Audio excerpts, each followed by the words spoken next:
Okay, so for this video, I'm just going to listen to things that AJ Miller has to say and just give my sort of points or add in things. I think he's getting a lot of things right and I think he's getting a lot of things wrong, so I kind of just want to give my points of view on what I hear. Okay, first of all, the reason for this interview in a nutshell is that AJ, you believe that you were Jesus, and Mary, you believe that you were Mary Magdalene. And you've both admitted to a lot of people that when hearing this, they would probably think you're just clearly deluded. So can you please explain how you arrived at this understanding? Yes. Well, Jeff, firstly, we don't believe we were Mary Magdalene or Jesus, but we believe we are. And I suppose that is the beginning of the first set of circumstances we need to explain, and that is we believe that people have one life, not many lives. So I just want to correct you on that. You do have many lives, and in each of your lives you are a different person, but how you are, who you are as a person changes according to your memories and according to your different upbringings and status and stuff. And with everyone you do have many lives. I think though in your case, specifically your case, it is different because I think that the Spirit has actually given you lots of memories of your past life. Hence, for that reason, you feel like you're not a new Jesus, a new you. You feel like the same person because you have so many memories in your view. How much of them are true or how much of them are sort of fabricated and added, I don't know. I can't say that, but you have a slightly different perspective on it because you have, in your belief, very strong memories of your past. So that's what the difference is. I would say that I was reincarnated because I have literally no memories of being a Leah, and the memories that I have of being Eve, a cave woman a very long time ago, I call her Darla, so I do not call her Eve. I do not think that I was made from mud or anything like that. But yeah, my memories are very vague, hence I wouldn't say that I was the same person because I would have behaved very differently. I've got really shitty parents in this current life, and I think it's because these parents were how I was like when I was a cave woman. But yeah, I was very, very different back then because I had no education and no ability to speak properly either because language didn't exist. So I see myself as being a very different person. I feel like you see yourself as being the same person, not because you actually are the same person, but just because you feel you've had so many memories that you feel like you're the same person because it's part of your memories that make you who you are. And so therefore, when you're born first on earth, usually your parents name you, and in my case, in the first century, my parents named me Yeshua. Just to let you know, I don't believe that was your first life. I do think you had quite a good spiritual connection in your life as this Jesus character, but I feel like you did have, a spiritual link to me, and this spiritual link is formed through time and, experience of being alive. What I think happened is that you had a life as a cave woman because everyone needs to kind of experience being both male and female. I think you had a very strong feminine vibe, very feminine energy, which would have helped you to feel love quite well. I think you then came back as an Anglo-Saxon king and definitely preferred being a male, and I think you also liked the attention. And then I think you died and came back as this Jesus of Nazareth character, and you kind of had visions or vague memories of being a king, but you kind of thought that it was actually visions of something that's going to happen in the future. So you started preaching about certain things, one of them being that you might come back as a king. I had a similar experience. When I was 12, I had flashbacks and this strange dreamlike vision of being her, then getting in this small plane and dying. And I remember dying. It felt like I did like this somersault into this big white light. I was kind of impressed with my somersault. It was a dream, but it felt so real. And then I woke up and turned the TV on only to find out that this Aaliyah girl had just died. Although she wasn't really that famous to me. Like, I didn't really know that much about her. But I just found it really interesting how that happened. But I thought I had this dream because something was trying to tell me that I was going to be a singer one day. Plus I was in Sylvia Young Theatre School at the time, and this kind of was my dream. So maybe it was like me mixing my needs and wants with this experience that I had. Since AJ is kind of like a counterfeit Christ, he might have done the same thing 2,000 years ago, only he didn't realise that actually he was seeing visions of something that happened to him in a past life. Maybe, it's just a possibility, and it doesn't really matter if it's wrong. Throughout most of my life, I did have visions of me wanting to be a singer. Like, I loved Spice Girls, and I really felt that that was where I was meant to be, and I felt like the Spirit was guiding me to become a singer, but it manifested to nothing, and it was very disappointing. The Spirit was telling you that you're Jesus of Nazareth, and yet you're in your 50s now and you haven't really achieved as much as you was hoping to, so I bet you feel the same kind of disappointment that I felt. And and then you grow and certain things happen to you in your life. So in my life I grew and certain things happened in my earth-based life, and then I died, as many do. I didn't die the same way that a lot of people die, but I died, and then I passed into the spirit world and I was still the same person, and then I progressed through the spirit world, still as the same person, but just developing and growing just like any person does.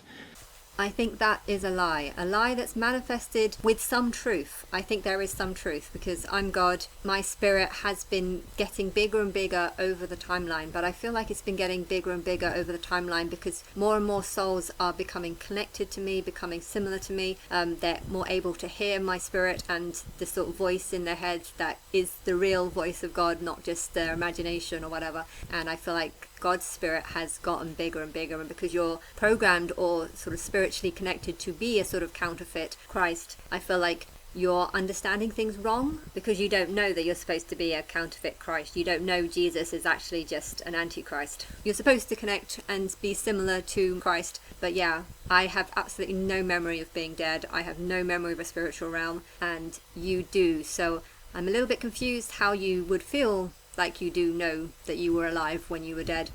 But then I think back to 2013 when I first found out that I was Christ, and I went through trauma. That was really traumatic to know that I was a cave woman 23,000 years ago. We're not talking 2,000 years ago. I don't believe I was here 2,000 years ago. I think it was right at the beginning, before humans started evolving. It was when humans didn't exist, and that's when I believe that I came. And that was very traumatic, because it was like, well, where the fuck have I been for 23,000 years? Have I just been roaming Earth, walking around mountains by myself for thousands and thousands of years? If I feel a huge amount of isolation and loneliness, which I kind of did feel, I was wondering, well, maybe the reason why I feel this is because my spirit has just been, I don't know, floating around doing nothing for thousands of years, and that was a very traumatic experience. And I think if you realised that you were Jesus of Nazareth, you probably had that same type of trauma placed on you, only it was only a 2,000 year period, but still 2,000 years is it's a big time to just be wondering where the fuck you were. So I feel like through this trauma you've kind of created some sort of fantasy about there being a spiritual realm and it being a real place and you being happy there, when I think you're kind of just fabricating stuff. But I feel like there's a good reason to do that, because a lot of people, they don't like the idea of dying, they don't like the idea of going to work, they don't like the idea of doing stuff, the idea that they could just float around in heaven forever. I feel like this is something that might appeal to them, something that they might like. Hence, if you're preaching this sort of stuff, I don't mind. I mean, I think it's only going to encourage people to kill themselves, but right now there's way too many people here, hence that's exactly what I want. So yeah, you can preach this. I'm not going to be preaching this because I want to encourage people to stay on Earth and fix it. But yeah, if you don't want to work hard, if you don't want to fix it, then yeah, you can go and float around in the spirit realm with Jesus and all the other fictional characters. I think it was a relief for me when I found out that I was also Aaliyah, because Aaliyah died when I was 12, meaning that we were both alive on Earth at the same time. I believe that souls have some sort of code, and if there's someone that's living outside time, they can take this code and reincarnate them within the timeline, making theirs be a time loop. Hence there'll be two souls that have the same kind of number, only slightly different. I feel like the number gets bigger the more lives you have, the longer you've lived. This is how a soul kind of develops. The number starts off very small, and as the time goes, this spiritual digital number gets bigger and bigger. But yeah, it was because I realized that we were both alive on Earth at the same time. That was when I realized that time doesn't exist wherever my higher self is, because she can time travel. She can go from thousands of years ago to now. Hence, I haven't just been floating around doing nothing, waiting for things. But I feel like if I haven't done that, then I don't think souls on Earth do that. Like, I haven't seen any proof of that. I've seen ghosts, yes, but a lot of them seem more like apparitions, like maybe a memory of a past rather than an actual soul being there. Okay, there has been experiences of an actual soul being there, but because I'm God, how do I know that the thing that I connected with wasn't actually just myself trying to play a trick on me? I haven't seen real proof of the spiritual realm being a realm full of souls where people go when they're dead. I haven't seen any evidence of that, so I'm more inclined to not believe in it. But I feel I need to add that if you show me it, if you show me the proof, then maybe I will change my mind. Right now, I say I don't believe this. But if you can prove that it does exist, then show me it and I'll change my mind on that. I think there must be somewhere where you learn how to do timelines, but I feel like you can only get there once you've left this timeline. And you can only leave the timeline when my higher self feels that you are strong or wise enough to be able to get into that place. But if you want to tell a different story, that's fine by me. If you want to say you can only get to that place through some sort of portal and a necklace, yeah, you can say that. I'm not too sure what AJ Miller would say about how to get into that place, but yeah, whatever. And then we got to a point where both Mary and myself started recognising that we were one soul and not two separate individual souls. I believe that's a lovely belief to have, because it would make your connection stronger, it would make you feel like you're meant to be together, and I feel like you actually need that connection. So if the Spirit has led you to believe that, I think it's done that to try and keep you together, having this belief that you are Jesus and Mary, Jesus and Mary who are destined to be together, who are soulmates, it's a nice idea, it's a nice belief, and it would make you stronger as a couple and as individuals as well. If you are seeing yourself as two separate people, you're going to struggle because a lot of people are going to criticize you, but if you see yourself as a sort of whole unit, you will see yourself as being a lot stronger, and you won't be affected by how other people feel because you'll have each other. So I think it's a nice belief to have, but I don't think it's the truth. I think that you've had very different pasts. I think both of you have had 2 other past lives. It's actually likely that you did meet in a past life before that, perhaps. Whilst I was saying that, I just had a flash of Maid Mary, like the Robin Hood Maid Mary, and if you were an Anglo-Saxon king, well, that could be just a hint that the Spirit is saying that you were together even before you were Jesus of Nazareth. And that's why you had such a strong connection in your past life, and now you've come back again. And well, if you've had 3 lives where you've reconnected again, you might feel like a soulmate because of this. This is the reason why someone would believe in a soulmate. I also believed that I had a soulmate throughout most of my life, because between the age of 0 and 3, there was this boy who looked just like me. We were born in the same hospital, more or less on the same day, and I kind of thought that I might meet up with him one day and we'll get married or whatever. Like, I had this weird belief, and it never happened, never matriculated, hence I have no reason to believe that that's actually the truth, so I don't believe it now.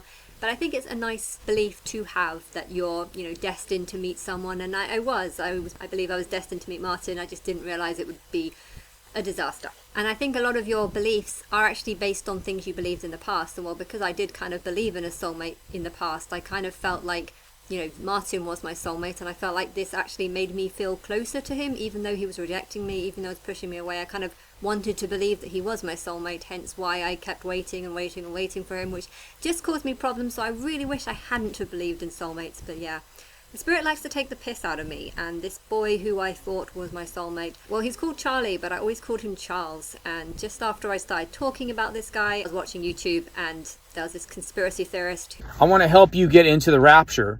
It's the most important thing you could do. If you're not reading the Bible, 1, then 2, you won't be able to obey the Bible. Woe to the great city in 1 hour that was destroyed. America will be destroyed. It is the new Babylon that will be destroyed. America has to be destroyed because America was here to protect Israel and to spread the gospel. It's doing neither right now.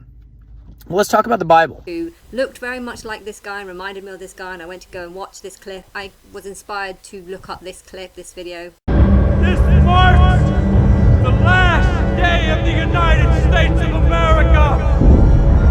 By tomorrow, all of mankind, and we will be visible from the Milky Way as a tiny little puff of smoke. I'm watching the earth crumble before my eyes. A giant ash cloud created by this super volcano will first envelop Vegas, and then St. Louis, and then Chicago, and then at long last, Washington, D.C. will have its lights go out. That guy's crazy, right, Daddy? It's been over half an hour. I tell you, the guy's a nut job. Stop it, Gordon.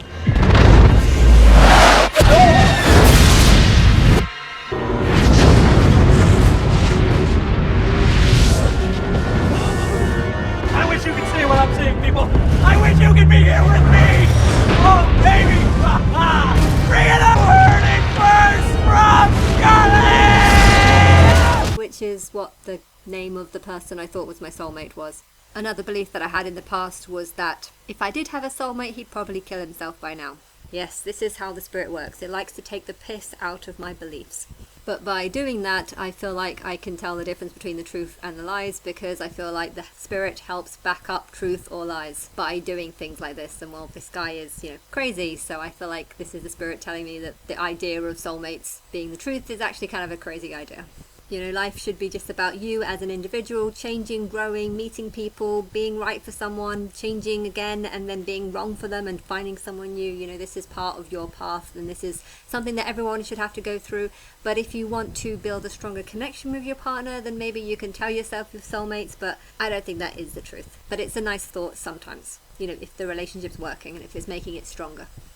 Also, the virgins, 10 virgins, they wanted to go to the rapture. The rapture was Jesus, right? Going to meet the bridegroom at the door. They wanted to see Jesus. And that's something that we recognised before we passed from the earth in the first century. But and then Mary was born in the first century in the same manner, and she had a life in the first century, and she died, and then she arrived in the spirit world, and she continued to progress just the same, and we progressed together, recognising that we were a part of the same soul, which we call soul mates, I suppose, but the reality is we're one soul in two bodies, if you like.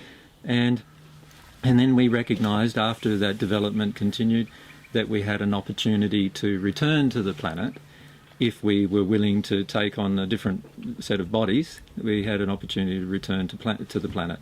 And so when we returned, it was just the same process, the same person, Jesus and Mary, splitting into the two separate bodies, if you like, again, and then developing on Earth again. But we're still the same person. It's all one life, and as a memory of that entire life. And you've always had this memory, even as a very young child in this life? No, because you've got to understand how memories are created. For every single person who's ever lived, we are selective about our memories based on our emotional condition associated with the memory. So usually what you find happening on the earth today is that when memories are associated with trauma, then generally they're quite heavily suppressed.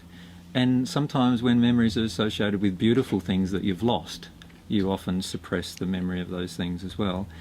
I don't believe that. I think memories are stored in the brain. So when you get a new body, you get a new brain, hence you have a whole new set of memories, hence you are a different person. And when your soul taps into the brain, it picks up on all these different memories, and your spirit is the one that kind of brings forth different memories. These are memories of things you have experienced in the past during your current life, and it can allow you to have visions of a past life, and these visions that you have get stored in your brain, but until you actually have them, you won't see them. Like once you've had a vision of someone in their past life, I feel like that memory stays the same. And even if it's like, 20 years later, I feel like if it's a real vision, then it's something that will stay in your memory. But before you first had that memory, it's not in your brain because it hasn't been given to you at that point. So your memories are kind of like building up over time. It's not that you're suppressing memories, it's that you haven't received them yet, or you haven't seen them or felt them yet. But once you have felt them, if they're the truth, they will stick in your mind for a very long time. I feel like it's very easy to forget dreams and things like this because a lot of it isn't the truth, hence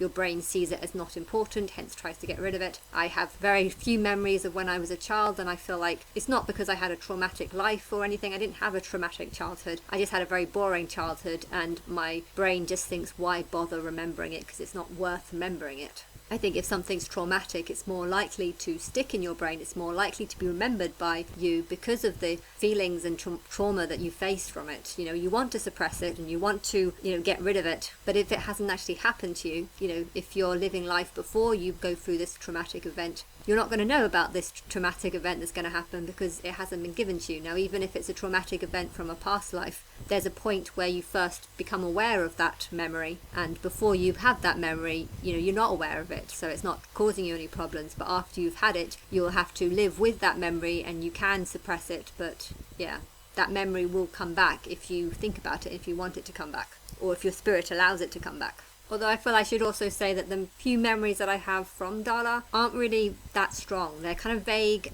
and like one of them is just of a bunch of sort of Neanderthal looking things throwing stones at each other, but it's not traumatic for me. It's just a bit weird. And honestly, I think they were just having fun. Like, they were just trying to have fun. Although, because the case of someone throwing a phone at Bibi Rexha during one of her concerts, because that event happened straight after I got that vision, I feel like I'm always going to link this vision of Neanderthals sort of throwing stones at each other with humans throwing phones at each other.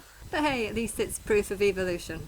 And then, in addition, our day-to-day life sometimes isn't very eventful, and so even yesterday, I doubt many of us could actually recall in detail what actually happened to us yesterday, unless there were some significant events that we could recall.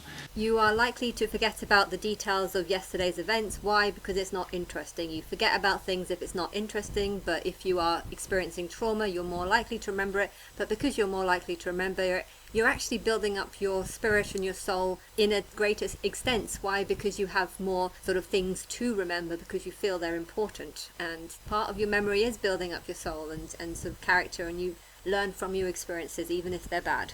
And so with regard to memory, what happens is there has to be some emotional allowance of the memory occurring.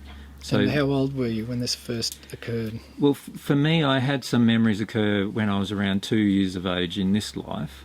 I don't really believe that. I mean, I don't have any visions from when I was 2, but I don't think I have any visions from when I'm 3 either. I guess I remember when my sister was born, and I would have been 4 at that age. I remember having an obsession with Rainbow Bright, but it's strange because the memory that I have of Rainbow Bright is actually watching an episode of there being like this school barn with lots of kids inside, but it was on fire, and Rainbow Bright has to like rescue these kids from this burning house. I have a strong memory of that, but many years later when I went to go and buy all the episodes of Rainbow Bright, that episode wasn't actually there, so it was like I had created some sort of false memory of something, which is quite weird because I really remember it and it's really strong, but it's like that episode doesn't exist, so where did that memory come from? I remember being shocked that my mum believed in Adam and Eve. I remember my granddad dying at 6. I don't know, you might say something that would trigger a memory, but right now I can't remember anything else. I think if I am trying to think about memories, I actually just think about photographs that I've seen from when I was this age. But if I was trying to think what actually happened in that photograph, I can't remember. But I didn't have an emotional allowance of what it meant. So I had memories of somebody driving nails through my feet, but I didn't have any emotional way of joining that together and realising what it was, given the brain of a 2-year-old is not probably capable of working out those particular things. Or maybe you're just lying. I can believe that you had visions when you were like 30, 37, because you say that a lot. But yeah, I don't think you've had these memories from the age of 2, unless you did what I did with Rainbow Bright, which is to create some sort of false memory. But then you've worked on that memory and have formed more memories and now feel like you can paint an accurate picture of your life back then. You know, that's probably what's happened. And maybe it was started or inspired by a false memory from when you were very young, but whatever. I do believe that you did go through this. You know, I've had visions of my life as Darla, but yeah, they are very vague. I felt like I had to actually go to Jerusalem for the visions to be slightly clearer, but still they're pretty vague. In that same way, I believe that your visions were actually vague, but you've tried to, make them clearer, you try to focus on them. With me, I feel like I've related to a lot of things, like I relate to a lot of things in the Bible. I feel like I relate to all sorts of religions, all sorts of traditions, all sorts of songs and films that, I've just tried to focus my attention on a huge range of everything, whereas you probably wouldn't relate to all that because it's not about you, it's about me, and therefore you've just tried to focus on these visions and you've tried to make it clearer so that you have a clearer picture of who you were. I have not focused on my life as Darla. Why? Because I was a cave woman. I feel like everything that really happened was irrelevant. I had a kid. I managed to get that kid to grow up to be an adult and have lots of kids, and I think as far as that life goes, that was all she needed to do. So I don't feel the importance of having visions of that life. Although I believe I know who the people that I was with are right now. They are alive on Earth right now, and I have worked on trying to say who they are, and you in that same way have actually done that. You have a team of people who you believe that you were surrounded by. If it's the truth or not, I don't know, but it is true for me, I believe, and therefore I feel like there must be some truth to you because you're sort of a counterfeit echo. But then again, because you're a counterfeit echo, is it the truth, is it not? I don't know, but I feel like you need support, and I'm glad you had support, and the people around you who believed that they knew you from that life when you were Jesus of Nazareth, I'm glad that some of them are supporting you, and maybe you can convince them more with help in the future, because it is the truth and you've got my backing. I don't know if I'm going to meet you before I start promoting you. If I do, I might just introduce myself as being the reincarnation of Eve, And well, when it comes to Aaliyah's life, well, you just need to look to see what she's done, and you'll know because it's on film, it's recorded. So I, again, don't need to focus on that life. I guess AJ doesn't really have a huge amount of things to focus on, so focusing on his life as Jesus of Nazareth, you know, is probably a good thing, and there's probably truth to it. And so that was the beginning of some of my memories. For Mary, I think hers were more around when she was still 14 or 15. Yeah, 14 or 15, I think. I had a specific event where I remembered being murdered, and I remembered also being on the run for my life, and it was quite a big emotional memory experience, and I also didn't have any context to put that in. Did this come out as in your conscious mind or in a dream? Or No, I was at a workshop, sort of like a personal development workshop, and really spontaneously a piece of music was played, and I began to feel incredibly sad for no apparent reason. And I began to sob, and suddenly the details of these traumatic events were upon me, and I spoke about them with the group I was with, and they said, well, it's a past life memory, and it's okay, you just need to get on with things. And I didn't actually have a belief in reincarnation at the time, and so I didn't put much stock in that, and I just tried to get on with my day. We moved on to doing other activities, but for me, the grief just kept coming and coming and coming and coming for a good 6 hours. And beyond that, I just kind of filed it in the I don't understand category of my life. When? Until I met AJ, probably. Okay. Although not immediately after I met AJ, because when I met AJ, I was fairly skeptical, I think is probably the correct term. I resonated incredibly with what he was speaking about. In fact, it was bizarre because I felt almost as if I understood what he was talking about before he explained it. And we had many conversations in the beginning of our relationship where we'd be discussing an issue, and I'd sort of be saying, oh yeah, and isn't all this obvious? Like, doesn't everyone see this? And he would point out, and there was a lot of evidence for the fact that no, not everyone does believe or see this. It's interesting how you believe you had a vision of a past life memory, hence suggesting that you believe in reincarnation, you know, after the time you had this vision, but not before. Yet AJ doesn't actually believe in reincarnation, and he somehow managed to convince you that this is not reincarnation, but rather this is a memory that you've always had, and it's just been revealed because, you know, you have a better emotional connection or something, rather than just see it as what other people told you it was, which was that it's just a memory from a past life. And, you know, if you have memories like this, you know, often they will stay with you for the rest of your life if you really want them to.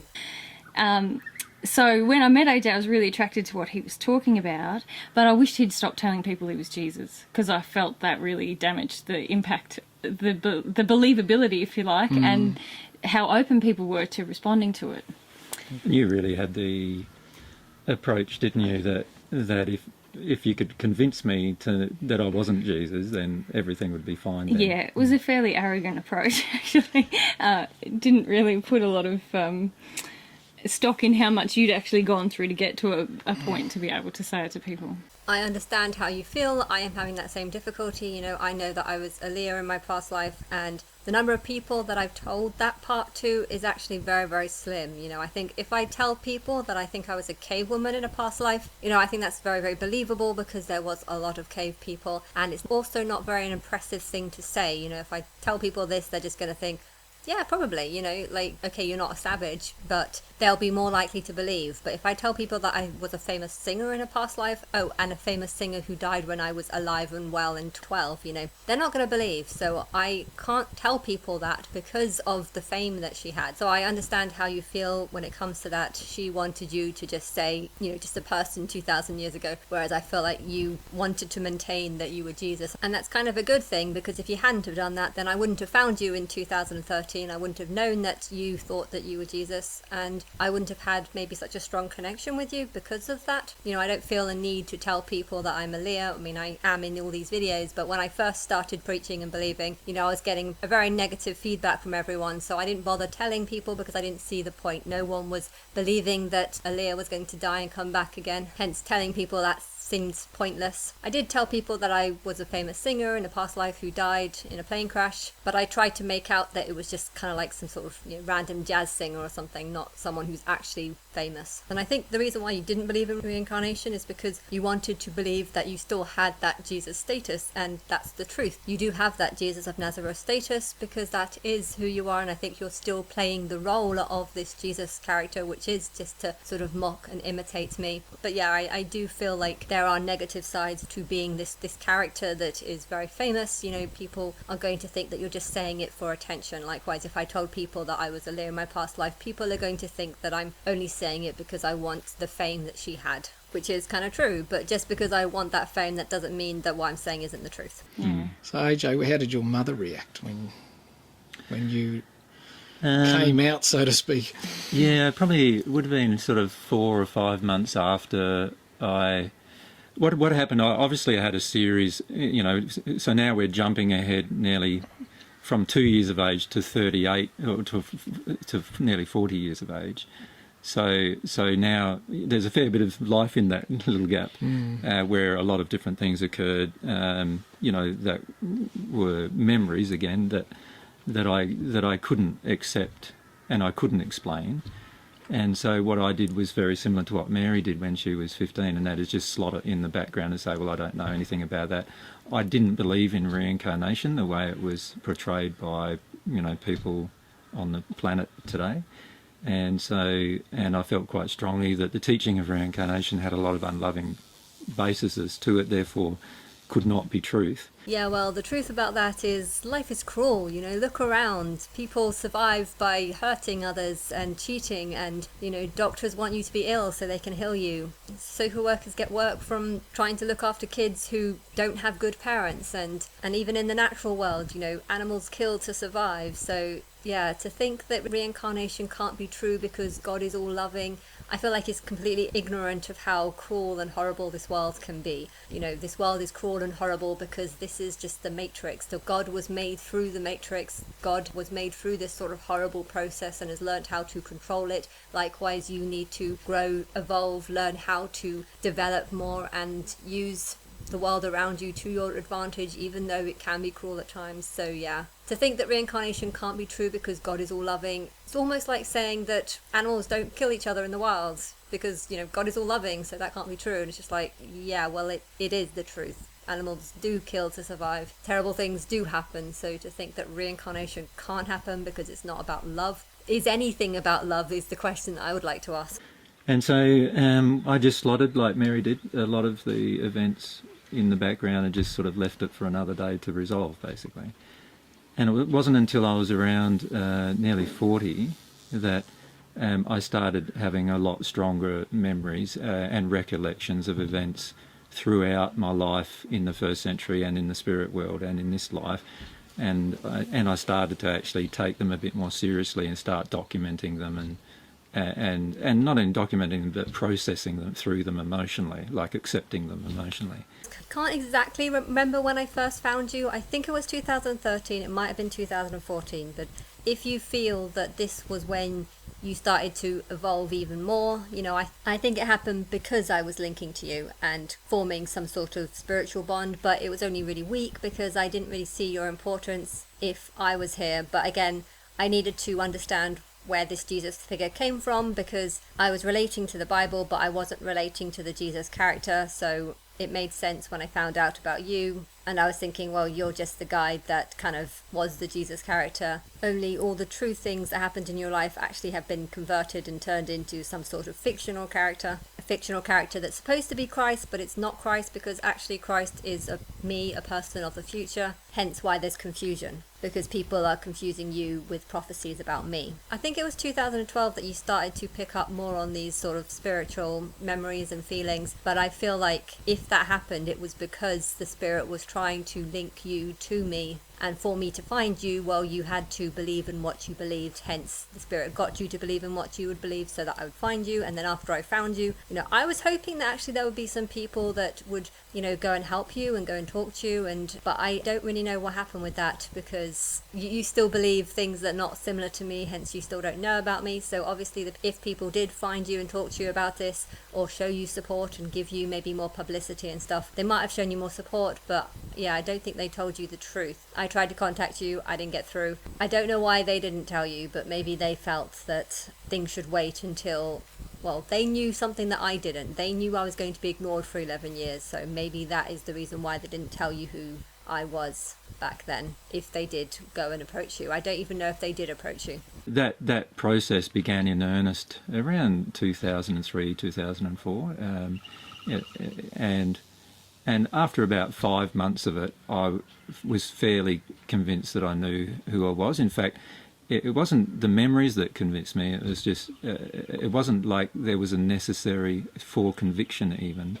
It was just, this is who I am, sort of a feeling. It's a bit like you coming to terms with the fact, let's say that you had some kind of inheritance that you weren't aware of, and then someone came along and told you that actually, the parents that you have now, they were actually your foster parents, and your real parents were such and such, and those two parents would like to meet you and get to know you and so forth. You'd probably go through, a fair bit of turmoil in that sort of transition where you sort of start doubting what, your own experience to a degree, and you start working your way through who is my mum and dad and who are, what's reality and all those kind of things.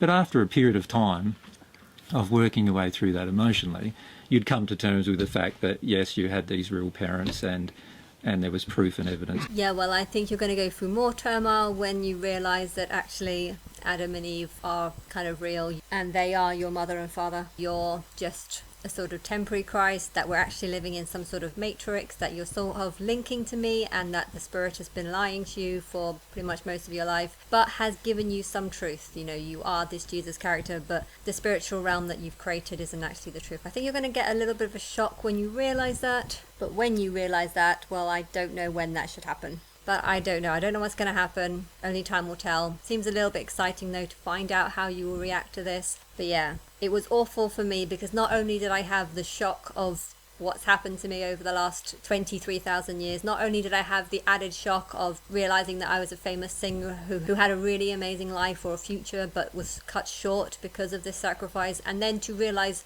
I'm also a god, and this weird feeling that I had that I was like billions of years old might actually be the truth.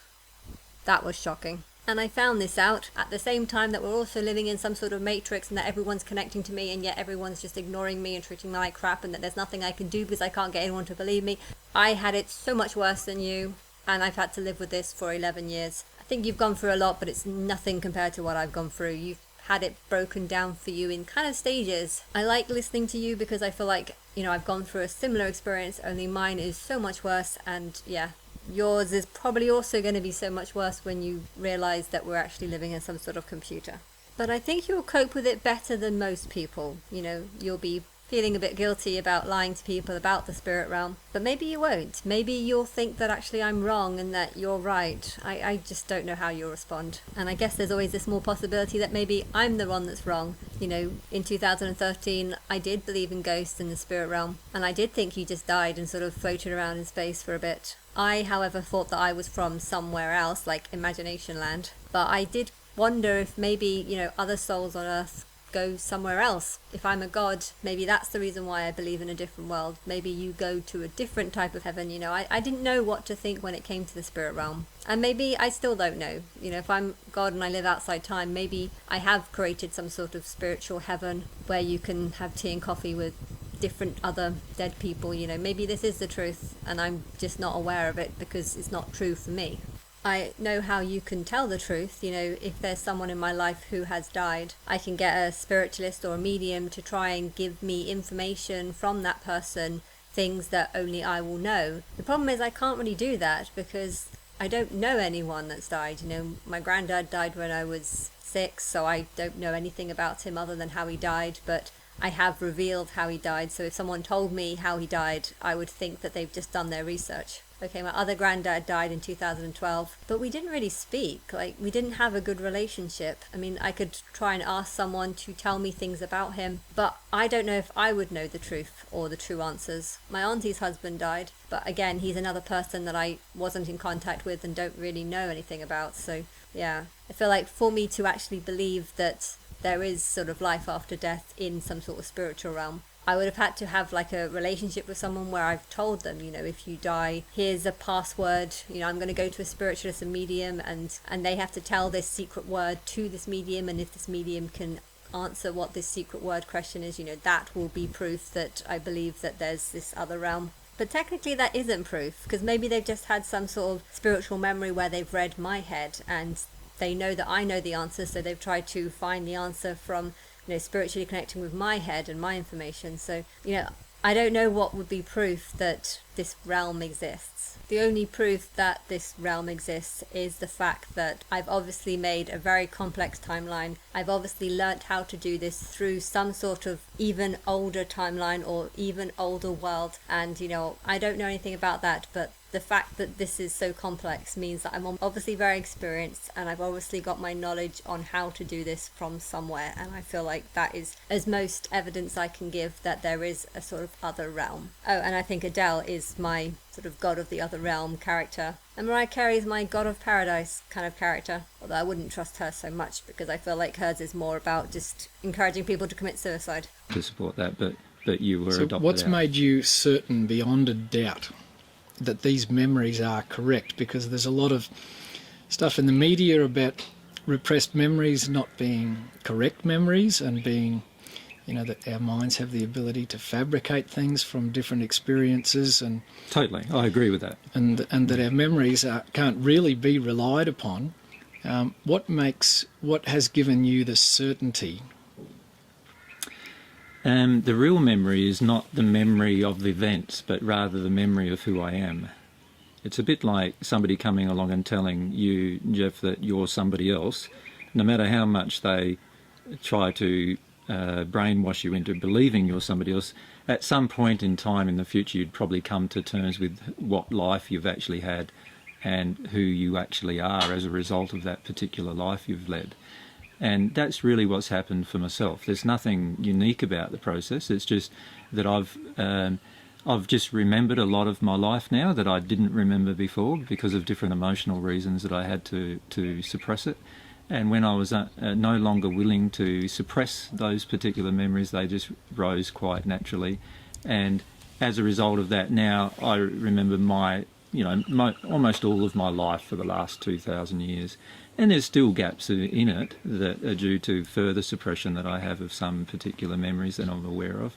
But I could tell you, it would take quite a few weeks to give you a bit of a summary of my life over that period of time, obviously. But I could give you a pretty concise summary of all the things that have occurred in my life over that period.